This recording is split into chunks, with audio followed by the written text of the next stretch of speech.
Саламатсыңарбы, урматтуу көрөрмандар? Бүгүн билесиңби кечээ келген көп юридикалык суроолордун арасынан бирөөсүн тандап, кыска жана нуска жооп алып берүүгө аракет кылабыз. Менин бүгүнкү суроом болсо, алимент кимдерге берилет? А суроого болсо, юрист Жаңыл Алымкул кызы жооп берет.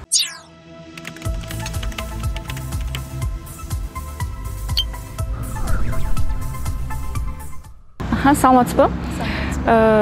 Алимент өзү кимдики жана кимдерге төлөнөт? Алимент негизи Кыргыз Республикасынын үй бүлө кодексинин 85-беренесине ылайык биринчиден алиментти 18 жашка чыга элек өзүн өзү багууга кудуретсиз балдар алууга милдет укуктуу ата-энесинен. Андан тышкары мындай да жагдай бар, бала 18ге чыгып калды дейли, бирок жогорку окуу жайда контракттык негизде окуп атса, алар дагы алууга укуктуу.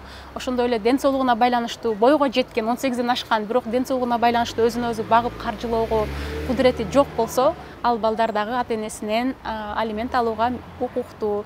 Мындай да учурлар болот, бир гана балдар эмес, ата-энелер да карып, өздөрү кийин өзүн багууга кудурети жетпей калганда, балдар ата-энесине төлөшү керек. Чоң ата, чоң апасына неберелер төлөшү керек, же чоң апа, чоң атасы дагы неберелерине деген сыяктуу учурлар дагы каралган. Демек, бир гана атасы баласына эмес деген сыяктуучу. Анан негизи өзү алимент кимдики? Көбүнчө таарынычтардын айынан аялдар өздөрүнүкү деп эсептеп, мындай өздөрү чечип алат го бардык нерсени. Мындай жагдай бар.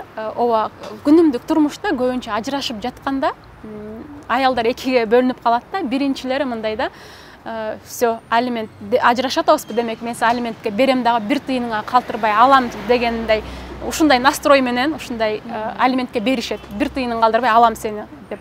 А экинчи аялдар бар, экинчи тараптагылар таарынып, анан все, бир тыйынын кереги жок, эч нерсе кереги жок, мен сага көрсөтөм, мен өзүм бутуман турам деген таризде алиментке тапшырбайт. Бирок ушул жерден баса белгилеп кетүүчү нерсе, алимент бул аялдык эмес, сеники эмес, баланыкы да. Жубайлардын ортосундагы таарынычтар, кандайдыр бир мамилелер үчүн бала жабыркабашы керек. Алиментке тапшырып кое бериңиз, баланын акчасы чогула берет.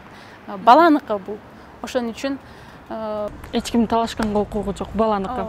Эгерде кээ бир аталар бар эмеспи, мисалы үчүн ал өзүнө кийим алып алды же мүнтүп алды, балама колдонгон жок депчи. Ошондой учурда мисалы үчүн банкка отуртуп, бала үчүн эле чогулта берсе болот. Албетте.